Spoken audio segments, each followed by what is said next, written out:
Un abrazo.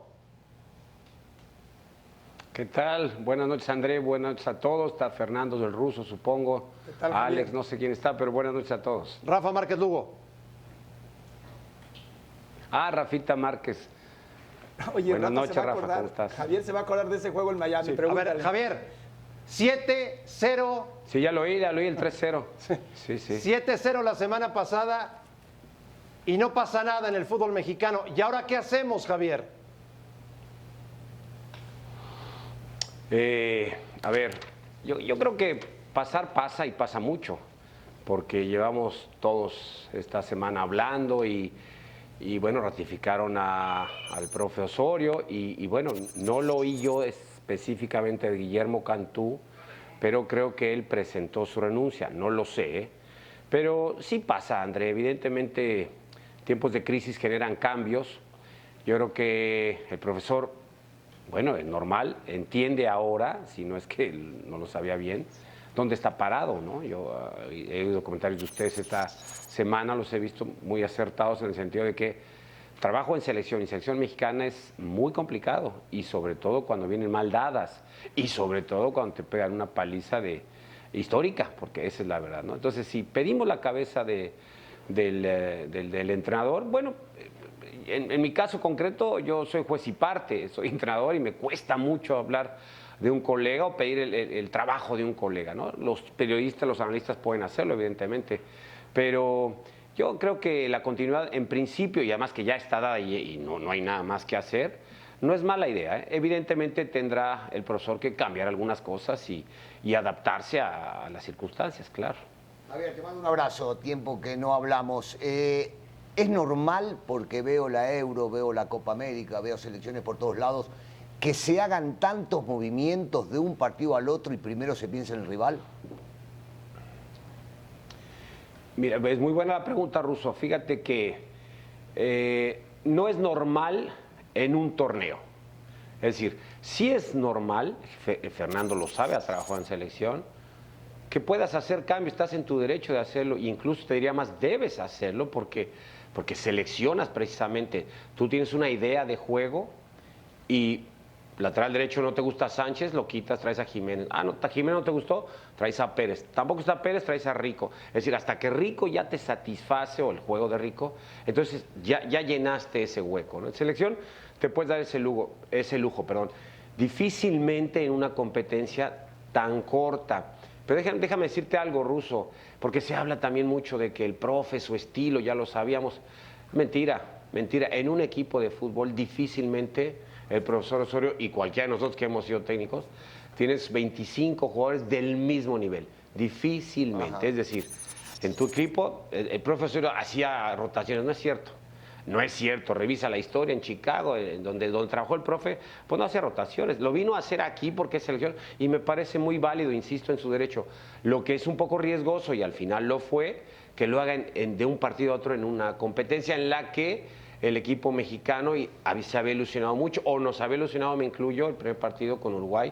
Ese primer tiempo fue para mí, me atreví a decirlo públicamente, presentaba el equipo mexicano su candidatura al título, pero bueno, salió mal la fórmula y seguramente para futuros eventos no se repetirá. Aunque dices bien, no deberíamos hacerlo en función a los rivales, ahí Russo estoy contigo, ¿no? Uno tiene su idea y quizá en función al rival, que es muy claro que te va a tirar pelotazos todo el partido, pues a lo mejor sí esa semana trabajar con poner más énfasis en el juego aéreo o en las segundas jugadas, en el rebote, ¿no? Pero no cambiar tu esencia. Bueno, eso es lo que yo pienso.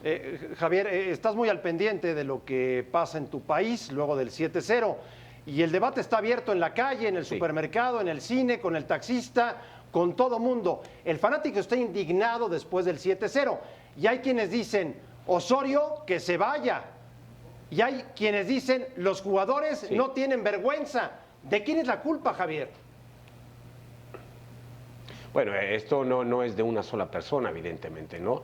Y lo ha dicho el profe, fue el primero en dar la cara, pidió perdón, es decir, me parece lo más sano en ese momento para de alguna suerte limpiarte internamente y mirar hacia adelante. Pero esto está desde arriba, ¿no? Está claro que todos los que están involucrados hoy día en la selección nacional pues tienen su dosis de culpabilidad, eso es evidente. No podemos hablar de una sola persona o de un solo gol porque falló Herrera en esa construcción en el tercer gol. A partir de ahí, es cierto que a partir del equipo mexicano se desmoronó, pero no puedo decir solo HH fue el culpable de todo lo que le pasó a México o el profe. Yo pienso que habría que repartir culpas. No es tangible o es difícil hacer. El 12% para Memo, el 27.4% para Santiago y el 42% para el profe. Es difícil. Yo creo que todos tienen y dar la cara y lo han ido haciendo paulatinamente, salvo algunos jugadores que yo creo que ahí, bueno, Fernando y Russo y bueno, Rafa fueron jugadores.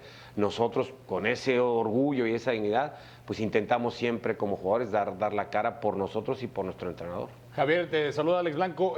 Después de escuchar esta explicación Alex, buenas. Y de escuchar a Memo Cantú, y entre líneas, porque pienso que dio muchas vueltas y no dijo absolutamente nada, pero entre líneas tocó el tema de los jugadores, de que sí, que iban a cambiar cosas.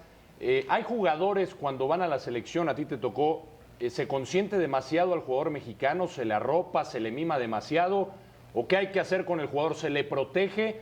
Hay algunos que se le dan tratos especiales, ¿es cierto esto? ¿Tiene que acabar esto con el jugador mexicano que va a la selección?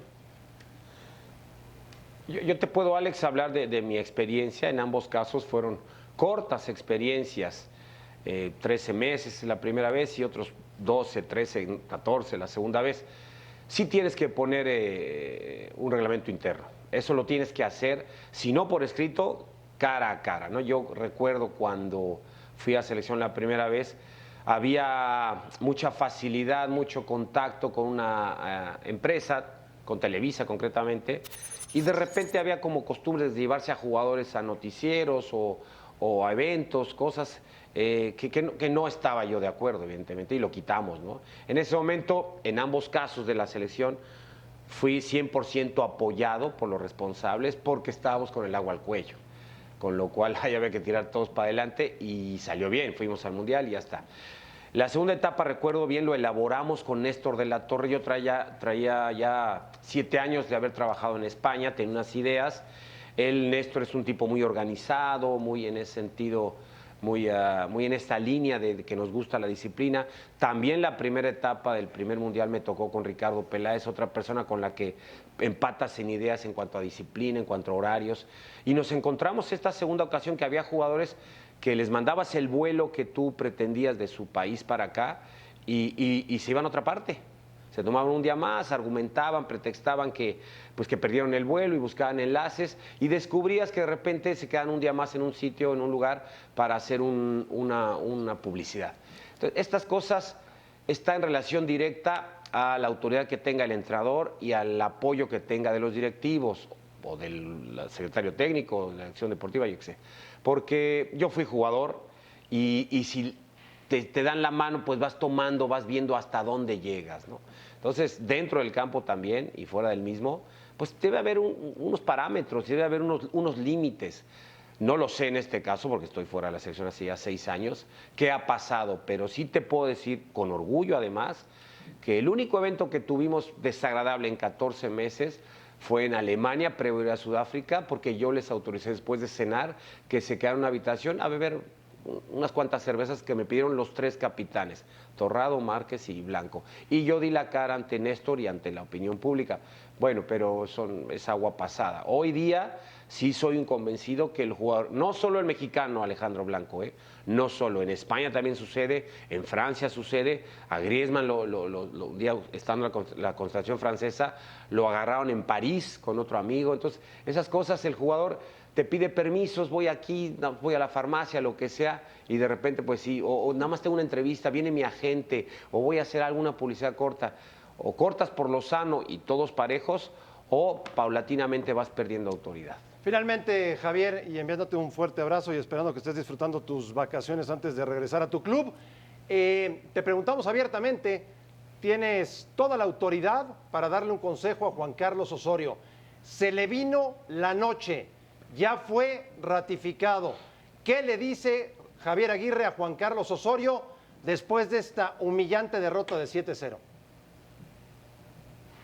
Que escuche, es importante oír programas como los que ustedes hacen, los programas que hacen otras cadenas, No todos son destructivos, evidentemente tienes que estar alerta a todo lo que sucede a tu alrededor, que escuche, que se deje aconsejar, que evidentemente en el fútbol nadie es dueño de la verdad, que siga con su idea, con su filosofía. Para eso lo trajeron, por eso lo contrataron seguramente. Y bueno, lo que comentamos alguna vez, ¿no? Él va aprendiendo sobre la marcha, porque entiendo, plan C, ¿no? Quizá Marcelo, quizá Sampaoli, vino Osorio. Osorio nunca había dirigido selección nacional. Ese es un pequeño detalle del cual hay que reparar. No es lo mismo el día a día de un equipo que llegar cada 2 meses, encontrarte a 25 tipos que son titulares en sus equipos y en 3 días poner a todos en orden. No es fácil. Bueno, para eso es el trabajo, claro.